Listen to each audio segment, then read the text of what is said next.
Voilà, mes amis, on est aujourd'hui pratiquement à la veille de Shavuot, le don de la Torah. On a déjà eu l'occasion de donner quelques cours à ce sujet et je voudrais aujourd'hui, je vais expliquer pourquoi d'ailleurs, prendre un texte. Évidemment, on ne lira que quelques lignes parce que, comme vous le savez, si on voulait véritablement étudier tous les enseignements ici que je vais prendre d'un texte de Rabbi Nachman, si on voulait étudier tous les enseignements, je pense que même un seul enseignement, je pense très sincèrement, et je suis très sincère, que même l'infini ne suffirait pas.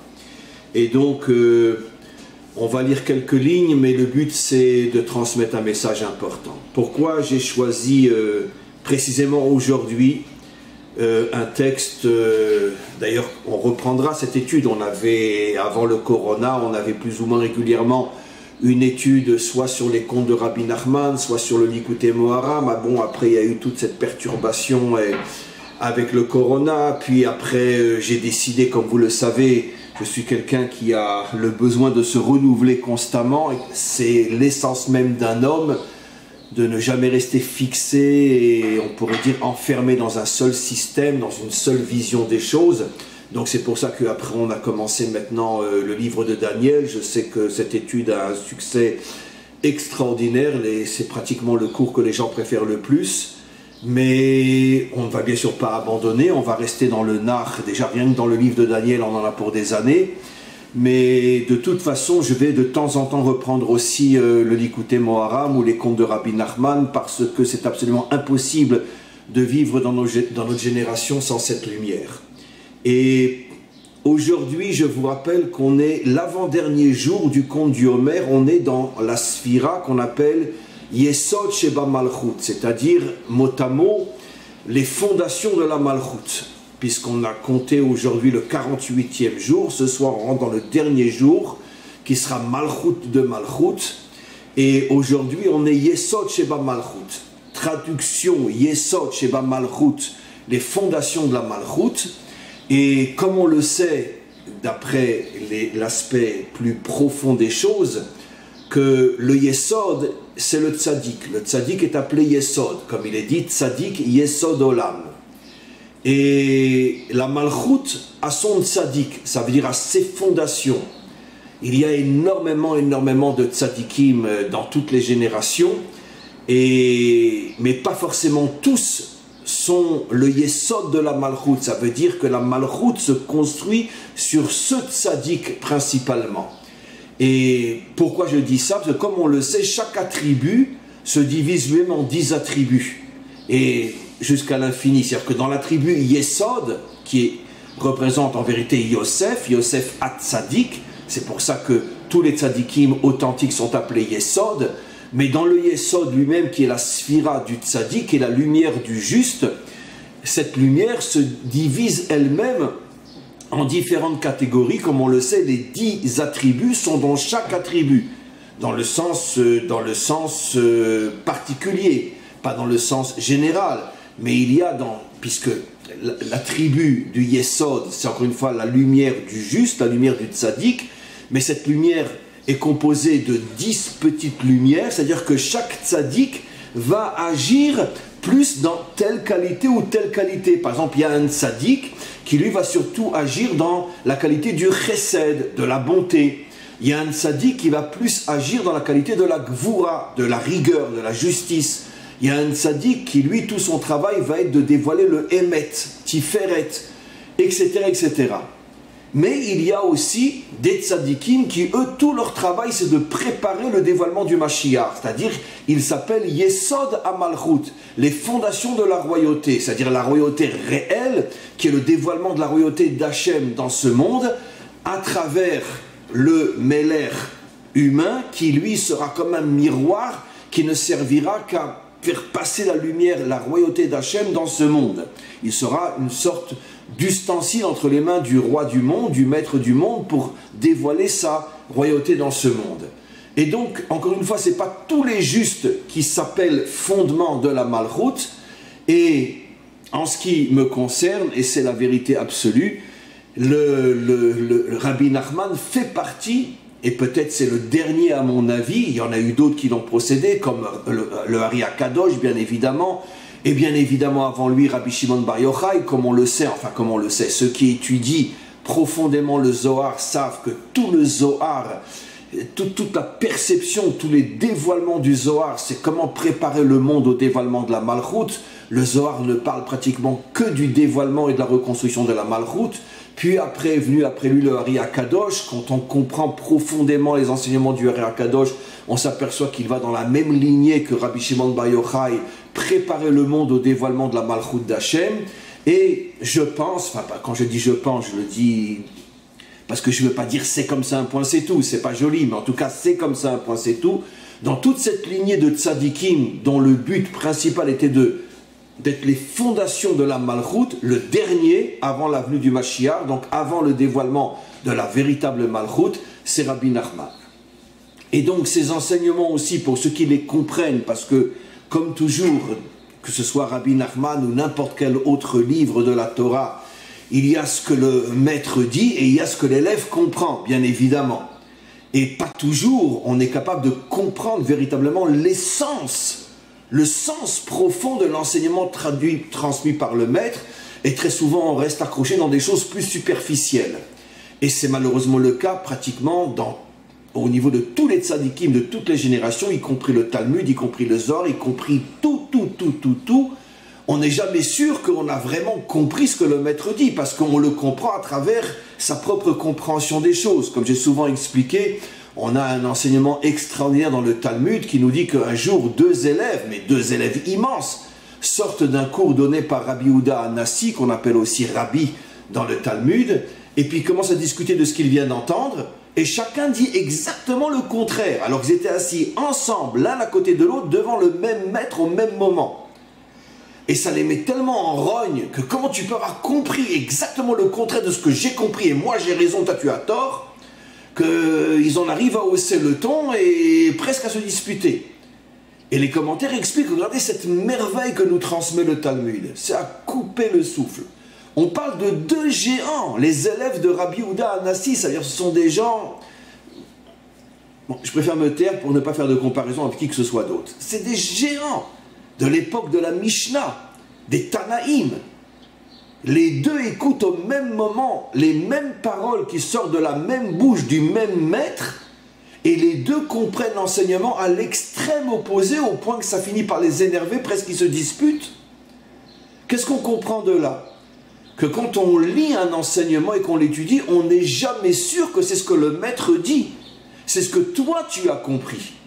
C'est pour ça, et je le redis, et je sais que ça ne plaît pas à tout le monde, mais je ne cesserai de le redire jusqu'au dernier jour de ma vie, c'est pour ça que tous les mouvements qui se sont créés autour d'un juste sont en vérité une falsification du message du juste, parce que à partir du moment où tu crées un mouvement, tu crées une certaine vision du juste, on s'habille tous pareil, on pense tous pareil, on est tous pareils, on fait tous la même chose, et donc finalement tu restreins la pensée inimaginable de ce juste à une certaine couleur, à un certain profil qui fait qu'on est tous pareils dans le même mouvement, plus ou moins. Et donc à ce moment-là, la lumière infinie du maître, tu l'as limitée à quelque chose qui devient finalement les résidus de la véritable pensée du maître. Et c'est pour ça qu'il est absolument interdit de créer un mouvement autour d'un maître authentique de manière à ne pas diminuer sa lumière et ne pas en faire quelque chose finalement, une sorte de troupeau derrière un berger. Et donc, en ce qui me concerne, ça fait 40 ans déjà que j'ai commencé à le comprendre, et aujourd'hui plus que jamais, Rabbi Nachman, toute son œuvre, c'est comment préparer le monde au dévoilement de la Malchut d'Hachem. C'est pour ça que lui s'appelle véritablement Yesod Sheba Malchut, et il le dit d'ailleurs par allusion des centaines de fois dans son livre, et il parle énormément de la Malchut, comment construire la Malchut, comment revenir à la Malchut, c'est pratiquement sa seule préoccupation, comment dévoiler Hachem comme roi du monde, dans ce monde qui est finalement le sod, le secret de la Géoula. Et donc aujourd'hui, on est dans la Sphira, donc le 48e jour, qui s'appelle Yesod Sheba Malchut, et donc c'est pour ça que je me suis dit que je ne peux pas choisir un autre cours que de celui qui justement représente le dernier des justes, qui est Yesod Sheba Malchut, et qu'il est le dernier fondement de la Malchut pour permettre le dévoilement de la délivrance finale et le dévoilement de la Malchut d'Hachem dans ce monde à travers le Mashiach. Et donc, j'ai choisi un texte qui évidemment est très long, et on ne va lire que quelques lignes. Pour ceux qui sont intéressés, c'est la Torah 15, dans le premier tome du Likutei Moharan. Je vais faire une introduction. Finalement, je vais beaucoup plus parler que ce qu'on va lire, mais c'est pas grave. Tout ce que je dis est fondé sur cette Torah. Rabbi Nachman va parler de ce qu'on appelle le Or HaGanuz, la lumière cachée. C'est un thème dont on a déjà très souvent parlé, la lumière cachée. On sait que le premier jour, une lumière divine est apparue, puisqu'elle est sortie directement de la bouche d'Hachem. C'est une métaphore, bien sûr, ne me prenez pas au sérieux, mais on comprend, selon la métaphore, que ce n'est pas une lumière qui vient du soleil ou de la lune, d'abord parce que le soleil et la lune ont été créés le 4e jour. Même selon les métaphores bibliques, quoi qu'il en soit, le premier jour, il n'y a pas d'astre. Donc c'est une lumière qui sort directement de la bouche d'Hachem. Alors on n'est pas idiot, on va pas prendre ça à la lettre, mais on comprend que l'allusion est que cette lumière est une lumière divine, qui commence à briller le premier jour. Si c'est une lumière divine, c'est forcément une lumière infinie, parce que ce qui sort de l'infini est forcément infini. Et cette lumière, disent nos maîtres, elle a disparu à la fin du premier jour, Hachem l'a cachée, et elle ne se redévoilera qu'au moment de la délivrance. Et nos maîtres posent la question, où l'a-t-il cachée? Il y a deux avis qui sont en vérité deux aspects du même avis. Il y a un avis, et j'en ai très souvent parlé, qui dit que le maître du monde a caché cette lumière infinie dans la matière. C'est-à-dire, comme j'ai souvent dit dans mes cours, quand tu veux cacher quelque chose pour que personne ne le trouve, mets-le à un endroit où personne ne puisse imaginer que tu l'as mis là-bas.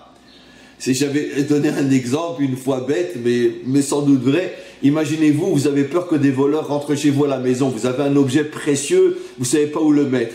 Alors j'ai dit en blaguant, mais c'est presque vrai, laissez-le sur la table. Parce que quand les voleurs vont venir, ils ne vont pas imaginer que tu as laissé un objet précieux sur la table. Ils vont le chercher partout, dans les placards, ici, etc. Ils vont passer 10 fois devant la table, ils vont même pas le voir, parce qu'ils ne peuvent pas imaginer qu'un objet qui vaut, je sais pas moi, 100 000 euros, tu l'as laissé sur la table. Donc, quand tu caches quelque chose, tu le mets dans un endroit où personne ne puisse imaginer que là-bas puisse se trouver le contraire de l'endroit dans lequel la chose est cachée. Or, comme la matière représente l'obscurité, représente la nuit, représente les tentations, représente tout ce qui nous fait tomber, comment on puisse imaginer que la lumière divine, la lumière de la délivrance, la lumière En Sof, est cachée précisément dans la matière? Ça, c'est le premier avis. Et ça sera une des œuvres majeures du Mashiach, de dévoiler que ce monde matériel auquel nous avons toujours tourné le dos, tous les croyants, tous les religieux, tous ceux qui vivent dans l'illusion et le fantasme, sont toujours imaginés que Dieu était en haut et qu'il fallait le chercher partout sauf dans le monde matériel. Un jour, on va prendre une claque inimaginable et on s'apercevra que le seul endroit où Dieu n'était pas, c'était dans une synagogue, et le seul endroit où il était, c'était dans le monde matériel. Mais pour ça, on attend le Mashiach pour qu'il nous révèle et nous donne cette claque-là. Donc ça, c'est le premier avis. Le deuxième avis dit, et on va voir que les deux sont liés, Hachem a caché le Or HaGanuz, la lumière infinie, dans la Torah. Alors d'abord, je vais expliquer ça veut dire quoi dans la Torah. Apparemment, c'est le contraire de ceux qui disent qu'elle est dans la matière. Mais on va voir que c'est le même avis. Seulement, chacun donne un aspect différent. Ça veut dire quoi? Rappelez-vous le dernier cours que j'ai fait, qui est sur le site, où j'ai expliqué la différence entre la Torah du Sinaï et la Torah de Tzion. La Torah du Sinaï est comme l'embryon par rapport à l'enfant, non seulement qui va naître, mais l'enfant à l'âge adulte. Est-ce qu'on peut comparer un homme à 40, 50 ans, lorsqu'il est au summum de ses forces et de son potentiel, à ce qu'il était quand il était encore une semence dans le père ou tout au début dans le ventre de la mère? Comment on peut imaginer que cet homme-là était au départ une semence? Mais il y a une évolution, jusqu'à ce que la chose devienne la vraie chose. De la même manière, la Torah que nous avons reçue sur le mont Sinaï, c'est comme une semence, elle contient tout, mais tout est encore caché. Comme je l'ai expliqué dans mon dernier cours, le grand drame, le grand malheur, c'est que depuis des millénaires, ceux qui enseignent la Torah dans la grande majorité nous font croire que cette Torah, c'est toute la Torah. C'est pour ça que j'appelle moi cette Torah en vérité la religion juive, le judaïsme. Et on nous fait croire que le judaïsme c'est la Torah. Et c'est pour ça que j'ai dit qu'il n'y a aucune différence entre notre religion ou le christianisme ou notre religion. À partir du moment où c'est une religion, c'est forcément un fantasme. Si tu penses que c'est la seule chose que tu as entre les mains.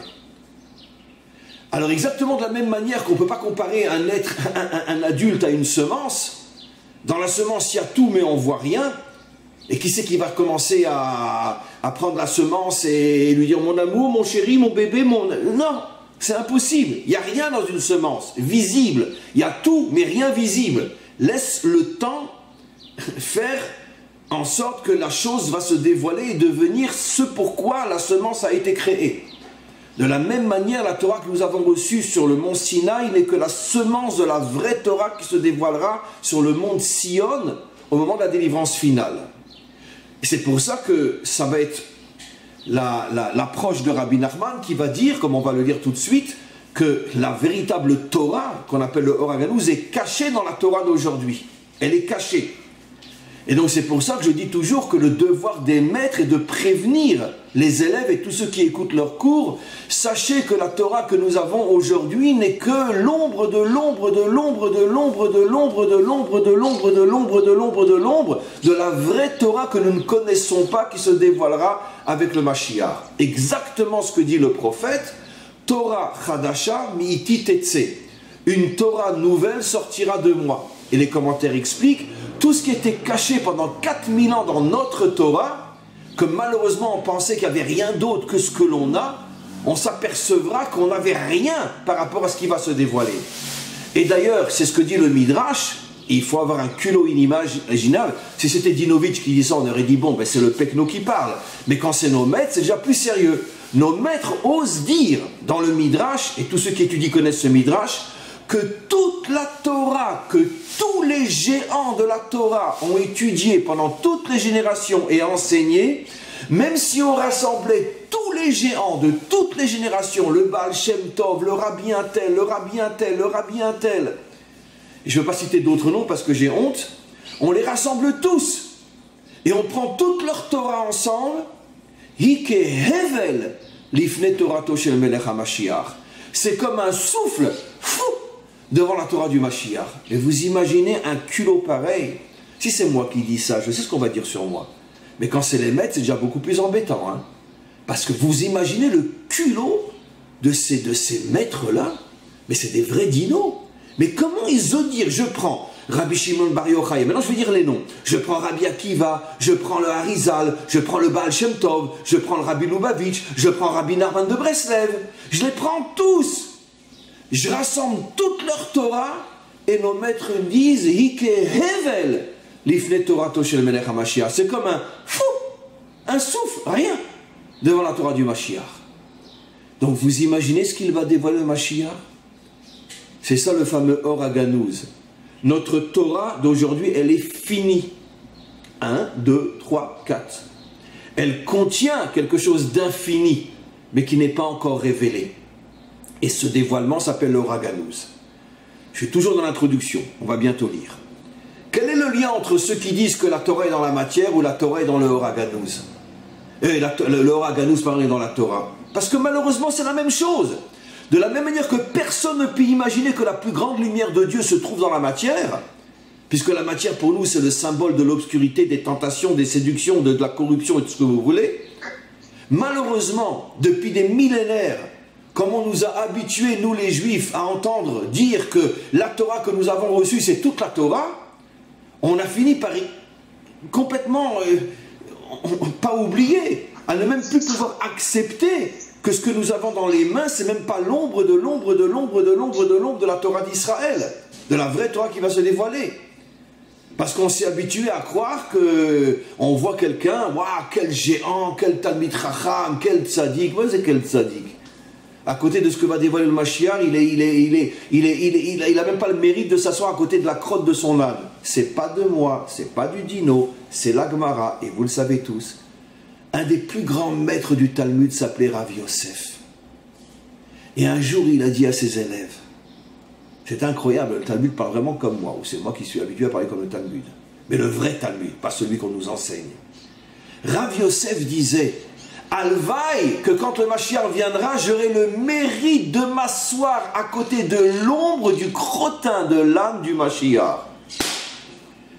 Alors, excusez-moi, mais je sais que le Baal Shem Tov est d'accord avec ce que je vais dire. Vous prenez le Baal Shem Tov, à côté de Rav Yosef, vous ne le voyez même pas, le Baal Shem Tov. Rav Yosef est un Amora. Ça veut dire, on ne peut pas parler. Il fait partie de la génération des on ne peut pas parler. Vous prenez le Baal Shem Tov, vous prenez Rabbi Lubavitch, vous prenez qui vous voulez, vous les mettez à côté de Rav Yosef, on les cherche à la loupe, on ne les trouve plus. Tellement la lumière de Rav Yosef les efface. Rav Yosef dit, Alvaï ça veut dire en français, pourvu que j'ai le mérite de pouvoir me tenir à l'ombre de la crotte de l'âne du Mashiach. Qu'est-ce qu'il veut dire par là?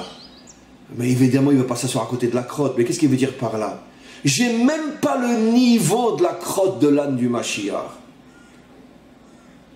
Donc alors, arrêtons une fois pour toutes de nous prosterner devant l'homme. Arrêtons.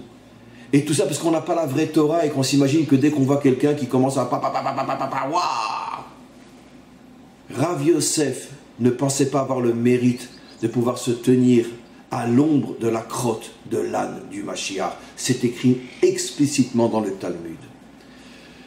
Ah, si seulement on avait la force et l'authenticité de lire ce que disent nos maîtres d'une manière profonde et authentique. Ça fait longtemps que le Mashiach serait venu, croyez-moi. Bon, alors, on va rentrer dans le texte maintenant et on va lire quelque chose d'extraordinaire. Rabbi Nachman va nous donner une clé. Comment on peut arriver dans ce monde déjà à goûter ta'am, à goûter un petit peu de la lumière cachée. Vous savez, comme une maîtresse de maison qui prépare le bon repas de fête, et puis elle goûte ou elle donne, j'espère, c'est extraordinaire, à son mari à goûter, pour qu'il puisse ressentir le Gan Eden. Tiens, goûte mon chéri, et dis-moi s'il manque un peu de poivre, un peu de sel, etc. Le mari goûte, il dit, oh, je suis au Gan Eden. Très bien. Mais il n'a que goûté. Le vrai repas, ça sera au moment du Shabbat, au moment de la délivrance. Rabbi Nachman nous dit que dans ce monde, on peut commencer à goûter de ce Or HaGanouz qui est caché dans la Torah. Goûter uniquement. Mais c'est déjà pas mal dans ce monde. On rentre dans le texte. Misherotse, celui qui veut, l'ithom, goûter, Or HaGanouz, la lumière cachée, c'est-à-dire Aïnou, c'est-à-dire Sodot Torah, les secrets de la Torah, chez Idgalé Leatid, qui ne se dévoileront qu'au moment de la délivrance. Ça veut dire l'essentiel de la vraie Torah qui est encore complètement cachée, qu'on appelle la Torah de Tzion. Aïnou Sodot Torah chez Idgalé Leatid, Tsarir La'alot Midat Yira le Shorsha. Alors, bon, vous savez que quand Rabbi Nachman donne un cours oral, et puis après ça a été écrit par son élève Rabbi Nathan, il donne d'abord le principe général, on ne comprend rien, et puis après il va rentrer dans les détails. Nous, on ne pourra pas lire toute la Torah, alors faites-moi confiance, ceux qui liront après moi le texte verront que j'ai dit exactement ce qui est marqué, mais je suis obligé d'expliquer. Donc d'abord comprenons au niveau du principe général. Il dit, il y a un grand problème dans l'homme qui empêche l'homme de goûter, avant la délivrance finale, la vraie Torah. C'est pour ça que pratiquement tout le monde est dans la fausse Torah. Ou plutôt, je préfère dire pas la fausse Torah, mais elle est fausse en ce sens qu'on nous fait croire que c'est la vraie Torah, qu'il n'y a rien d'autre derrière. Et donc, qu'est-ce qu'il faut? Ça dépend de quoi. Alors nous, on se serait attendu, si on avait écouté un idiot, il aurait dit, mais si quelqu'un, il étudie toute la vie, jour et nuit et jour et nuit et jour, et qui prie 100 fois par jour, et qui demande à Dieu, ouvre-moi mon cerveau pour que je comprenne, machin, etc. Bon, le langage classique qu'on entend depuis des millénaires. Rabbi Nachman, qui est un tzaddik authentique, nous dit pas ça. Il dit non. Ça ne dépend pas de savoir combien d'heures tu vas étudier par jour et combien tu vas prier par jour. Ça dépend d'une clé fondamentale sans laquelle tu ne pourras jamais ouvrir la porte de la vraie Torah. c'est que tu dois être capable de prendre toutes tes craintes, Yira, et de les faire remonter à la source véritable qui est le maître du monde. Comme on va le voir, ça veut dire que l'homme dans ce monde est rempli de craintes, de soucis, de préoccupations. Il y a plein de choses dans ce monde qui finalement nous font peur. On a peur d'un attentat, on a peur de la guerre, on a peur de ci, on a peur de ça, on a peur d'être envahi de son travail, on a peur de ne pas gagner suffisamment d'argent, on a peur de sa femme, on a peur de ses enfants, on a peur de son mari, on a peur de son voisin, on a peur de... On vit avec des craintes. On vit avec des craintes. Rabbi Nachman dit, la raison véritable pour laquelle les hommes n'arrivent pas à rentrer dans l'intériorité infinie de la Torah et restent coincés derrière la porte, et ils ne se rendent même pas compte qu'ils n'ont rien, même pas l'extériorité de la Torah. Seulement tout le monde les prend au sérieux parce que ce sont des beaux parleurs, comme moi. Mais ils n'ont rien. C'est tout simplement parce que l'homme est incapable de se nettoyer de toutes les angoisses, de toutes les peurs, de tous les soucis qui le préoccupent du matin au soir durant toute sa vie. La preuve, pourquoi un homme passe son temps à travailler? Parce qu'il a peur de ne pas avoir suffisamment d'argent. Pourquoi un homme passe son temps à faire ci ou faire ça? Parce qu'il a peur que s'il ne fait pas, il n'aura pas ce qu'il voudrait. Et donc finalement, il s'investit dans des tas de choses qui le préoccupent et qui l'occupent toute sa vie. Tout ça, la motivation première, c'est la peur. La peur de manquer. La peur de manquer. Et il dit, tant que l'homme vivra à ce niveau-là, et qu'il ne ramène pas la peur, ou plutôt la crainte, à sa seule et unique source qui est craindre le maître du monde, un point c'est tout, tant qu'il ne sera pas à ce niveau, ça veut dire tant que l'homme ne sera pas au niveau que rien dans ce monde ne l'impressionne, il n'a peur de rien, et si on le menace, alors il ouvre sa chemise et il dit « Viva la vendetta », tirez, je m'en fous, comme tous ces millions de juifs qui sont montés sur le bûcher pour ne pas se prosterner devant une croix, des hommes, des femmes, des enfants, prosterne-toi devant la croix. Comme on sait par exemple, là où est enterré Rabbi Nachman, sont enterrés 300 000 hommes, femmes et enfants. Qu'est-ce qui s'est passé? Un jour les Cosaques sont arrivés, ils ont rassemblé toute la communauté et tous les villages qui étaient aux alentours, 300 000 juifs, hommes, femmes et enfants, ils ont planté une croix et ils ont mis des soldats avec des sabres, ils ont fait passer tous les juifs. Ils ont dit, tu te prosternes, on te coupe la tête. Tous, sans exception, sont passés devant la croix, ont craché sur la croix et ont eu la tête coupée. Et ils ont tous été enterrés là-bas. Là où il est enterré Rabbi Nachman, sont enterrés 300 000 hommes, femmes et enfants. Tous se sont sacrifiés. Pourquoi? Mieux vaut mourir libre que de vivre comme un chien. Mieux vaut mourir libre que de vivre comme un chien. Et donc ils ont refusé de se prosterner. Et ils sont morts. Pourquoi? Ils n'avaient pas peur du sabre, pas peur du cosaque, pas peur de la croix. Ils n'avaient qu'une seule chose en tête. Servir le maître du monde. Et on ne se prosterne pas devant une croix. Tu veux me tuer? Tue-moi. C'est pas grave. Mais moi, je veux mourir libre, pas vivre comme un chien. Et voilà.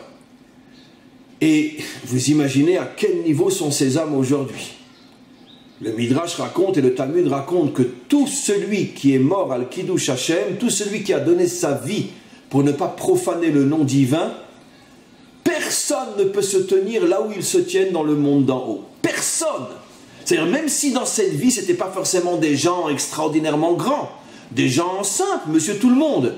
Mais au moment de l'épreuve, ils ont préféré mourir plutôt que de profaner le nom d'Hachem.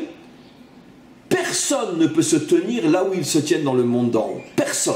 C'est-à-dire ils sont au niveau le plus haut. Parce qu'ils ont accès à la véritable Torah, à la véritable lumière. Parce qu'ils n'ont eu peur que d'Hachem. Je ne profanerai pas ton nom. Bon, j'aime pas le mot peur, c'est pas... Mais malheureusement, c'est qu'en hébreu, on a un mot magnifique qui est la yira, mais en français, on ne trouve pas de mot pour traduire yira. Alors bon, je traduis d'une manière nulle la peur d'Hachem ou la crainte d'Hachem, mais c'est beaucoup plus profond le sens en hébreu. Maintenant, on continue, regardez. Il va maintenant commencer à nous expliquer, mais comment qu'on arrive à faire remonter la crainte à sa vraie source, ne craindre que Hachem, et ni les Cosaques, ni Hitler, ni personne, ni Daesh, ni personne. On ne craint que Hachem. Et si tu n'es pas content, va te faire voir. Mais moi, je ne me pressionne pas devant toi. Je ne sers que mon maître, que Hachem. Regardez ce qu'il dit. Une chose extraordinaire. Ubema ma'alim et hayira. Comment on arrive à faire monter la hiéra et ne plus être impressionné par toutes les bêtises de ce monde, Beprinat Mishpat, comme on va le voir, quand un homme est capable de s'auto-juger, quand un homme est capable de se remettre en question.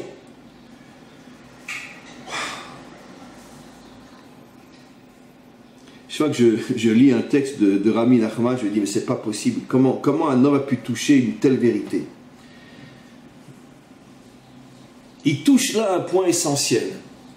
Seulement celui qui est capable constamment de se remettre en cause, qui ne se prend pas au sérieux, qui ne s'enferme pas dans une étiquette, je suis un rab, je suis un rabbi, je suis un admor, je suis un truc, je suis un machin, je suis un riche, je suis un politicien, je suis un grand dans mon domaine.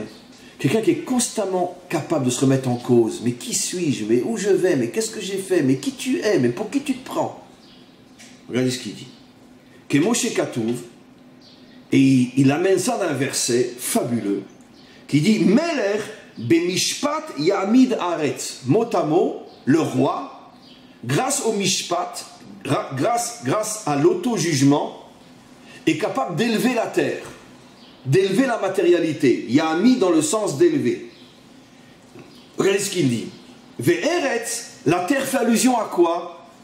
Iberinatira, fait allusion à la peur. Pourquoi? Parce que dans ce monde, on est rempli d'angoisse, on est rempli de soucis. Encore une fois, même si on ne s'en rend pas compte, pourquoi tu te lèves le matin et tu pars travailler toute la journée? Parce que tu as peur de manquer. Donc, ça veut dire que tout ce que tu fais dans la vie, c'est pour combler des manques qui t'angoissent et tu veux les évacuer. C'est ça. Et donc, la terre est l'endroit par excellence où l'homme vit constamment confronté à des craintes.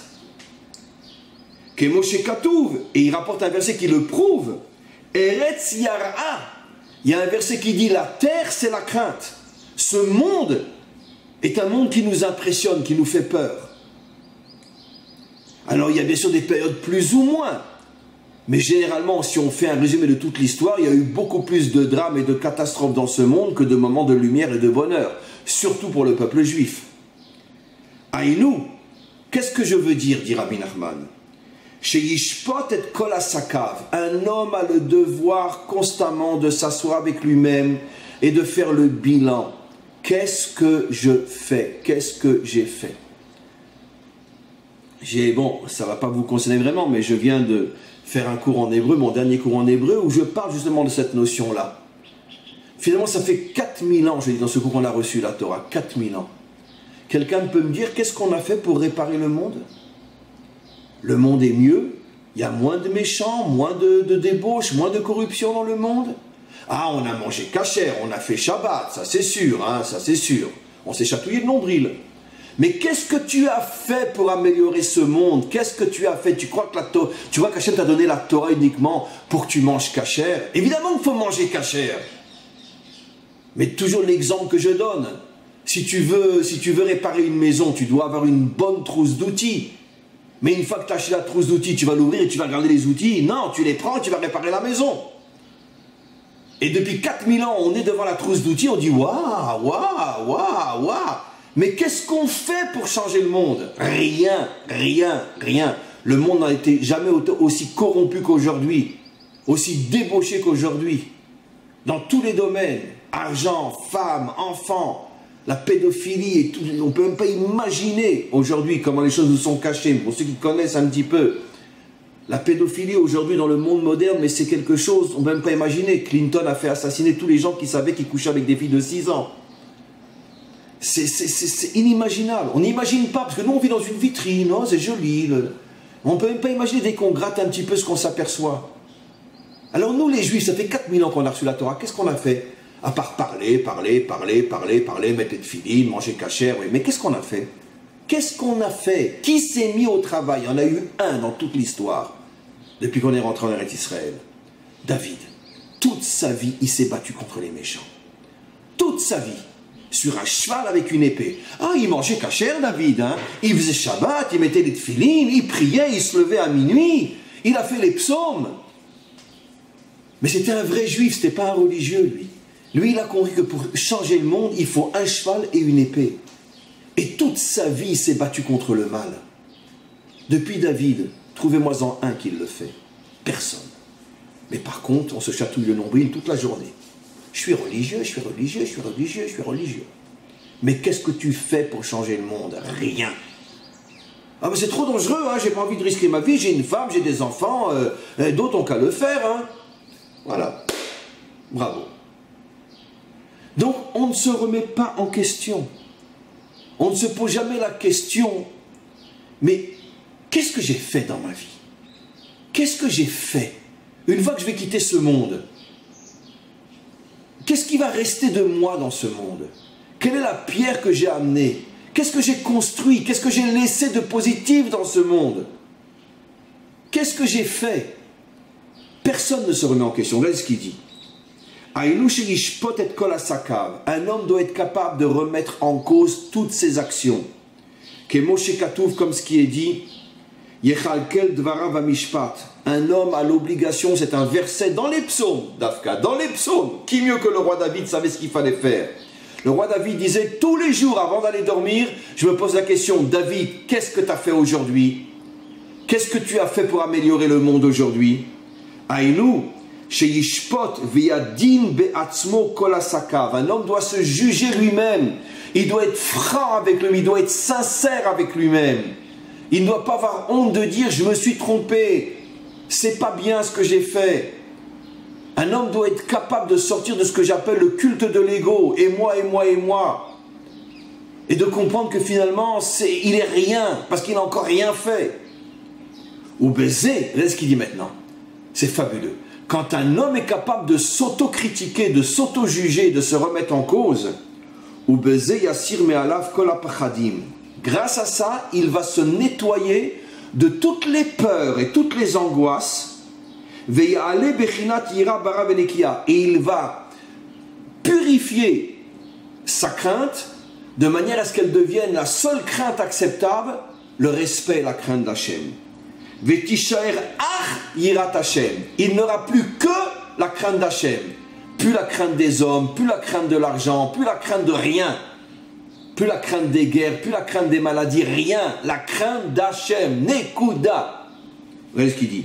Velo ira acheret. Là aussi, comme j'ai souvent expliqué dans mes cours, ça veut dire quoi craindre Hachem? Je crains Hachem et je crains mon patron, je crains Hachem et je crains ma femme ou je crains mon mari. Donc tu crains pas Hachem.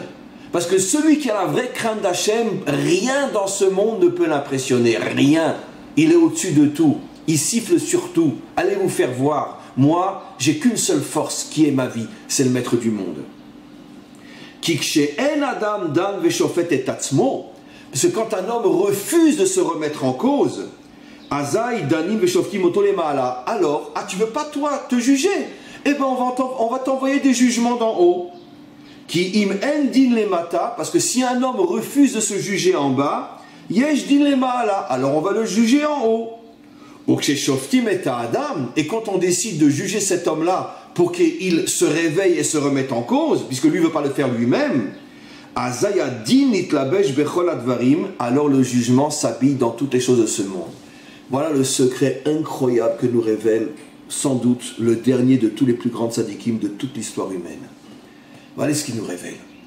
Il nous révèle qu'en vérité que toutes les craintes, toutes les angoisses qu'on a, tous les problèmes qu'on a dans le couple, avec notre famille, nos voisins, notre pays, entre les pays, le travail, tous les soucis qu'on a dans ce monde sont en vérité un rappel caché d'en haut qui vient nous dire « Mais puisque tu refuses de te mettre en question, ben je vais t'envoyer ta femme qui va te rentrer dedans, je vais t'envoyer ton mari qui va te rentrer dedans, je vais t'envoyer tes enfants qui vont t'insulter, je vais t'envoyer des voisins qui vont t'insulter, je vais t'envoyer plein de gens qui vont te remettre en cause, puisque tu ne veux pas le faire tout seul. Si un pays ne veut pas se remettre en cause, ben je vais t'envoyer un autre pays qui va te faire la guerre. » Rabbi Nachman ici nous révèle la vérité vraie absolue. Tous les problèmes dans ce monde sont en vérité des essais de remise en cause provoqués par le maître du monde parce que toi tu ne veux pas te remettre en cause. Alors je vais me servir de quelqu'un d'autre pour te remettre en cause. Mais comme explique Rabbi Nachman, si tu te remets en cause, si tu arrêtes de te prosterner devant ton ego et de penser que tu es quelqu'un de bien, à ce moment-là, mais comme tu le fais toi-même, Hachem n'aura pas besoin de t'envoyer d'autres peurs et d'autres craintes pour te remettre en cause. Donc automatiquement, ça va t'aider justement à te libérer de toutes les peurs de ce monde et de pouvoir prendre ta crainte et l'accrocher au maître du monde. Et finalement, tu vas devenir un géant qui n'a plus peur de rien et de personne. Cet enseignement, bon, il est beaucoup plus long que ça. Je vais m'arrêter là au niveau du texte et je vais le conclure. Cet enseignement est fabuleux. Il est à couper le souffle. J'ai pas de mots pour le décrire. Pourquoi? Parce que je reviens sur ce que j'ai dit. Vous voyez ici un enseignement d'un maître authentique. Il a le courage de nous dire qu'en vérité, contrairement à toutes les bêtises qu'on entend du matin au soir, si tu veux devenir un grand dans la Torah, il faut étudier toute la journée. Mais bien sûr qu'il faut étudier. Mais tu peux étudier toute la journée et rester un plouc. Tu auras la connaissance. On va t'appeler Rabbi Google. Mais tu ne vas pas devenir un homme de Torah. Pour devenir un homme de Torah, il faut te libérer de toutes les angoisses de ce monde et de ne prendre sur toi qu'une seule et unique chose, le maître du monde. Plus rien ne peut t'impressionner. Mais pour pouvoir arriver à ce niveau-là, il faut que tu sois capable d'être quelqu'un qui ne te prend jamais au sérieux, qui est capable constamment de te remettre en cause et de te dire « je me suis trompé ». Ah oui, c'est vrai, j'ai essayé telle chose, et puis après, non, je me suis rendu compte que ce n'était pas pour moi, je me suis trompé. Tiens, j'ai fait telle chose, et puis je me suis rendu compte que non. Pourquoi vous croyez que les gens s'enferment dans des systèmes? Parce qu'ils ont honte de reconnaître la vérité, qu'ils se sont trompés. Alors ils s'enferment dans des systèmes, deviennent des moutons derrière un berger. C'est quoi un vrai homme? Il a été là, il a été là, il a été là, il a fait ci, il a fait ça. Et à chaque fois il est sorti, il a réessayé autre chose. C'est ce que nous disent nos maîtres. Shiva Yipol Tzadik Vekam, c'est quoi la définition d'un vrai juste? Quelqu'un qui n'arrête pas de tomber, qui se relève. Mais pourquoi il tombe si c'est injuste? Parce que la différence entre le juste et le standard, c'est que le standard, il tombe mais il ne se relève pas. Et il fait de sa chute sa religion. Tandis que le juste, il fait des erreurs, il sait qu'il s'est trompé, mais il le dit, voilà, j'ai essayé telle chose, je me suis rendu compte au bout de 2, 3, 4, 5 ans que ce n'était pas pour moi, j'ai changé. J'ai pas honte de dire, oui j'ai changé. Alors les gens vont le voir comme un instable, parce que la majorité des gens sont prisonniers dans leur système, ils refusent de reconnaître qu'ils se sont trompés. Et dès que quelqu'un est un homme véritable, on n'est pas habitué à avoir un homme véritable, donc on va le prendre pour quelqu'un de pas normal. C'est ce qu'explique Rabbi Nachman. Remets-toi en cause. Et je terminerai maintenant sur cet enseignement fabuleux. Quel est le lien entre découvrir la lumière infinie d'Hachem, qui est cachée dans la Torah, et la remise en cause? Mais je viens de le dire, mais maintenant je l'explique. Parce que qu'est-ce que c'est l'humanité tout entière? Des systèmes. Chacun est enfermé. Moi, je suis de droite. Moi, je suis de gauche. Moi, je suis centriste.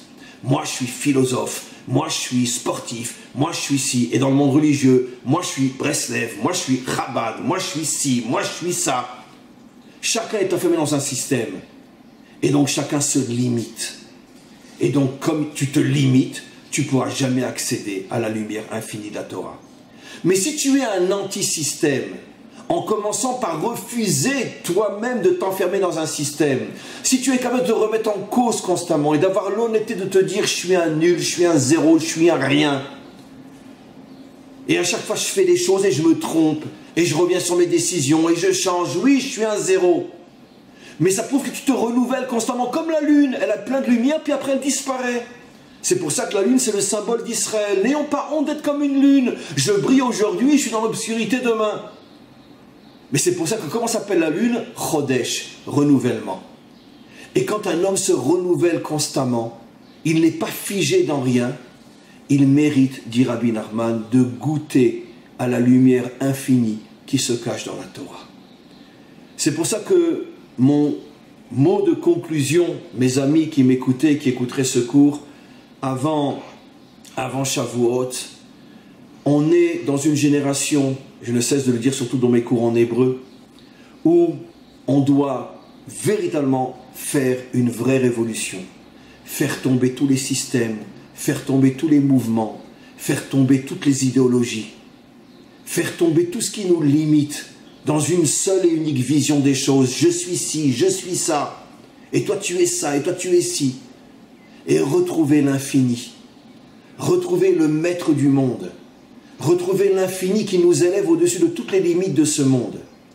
Et lorsqu'on arrivera à s'élever au-dessus de toutes les limites de ce monde, on va devenir un véritable David Ameller, un géant qui n'a peur de rien, qui part seul sur son cheval, comme c'est marqué, contre 200 ennemis.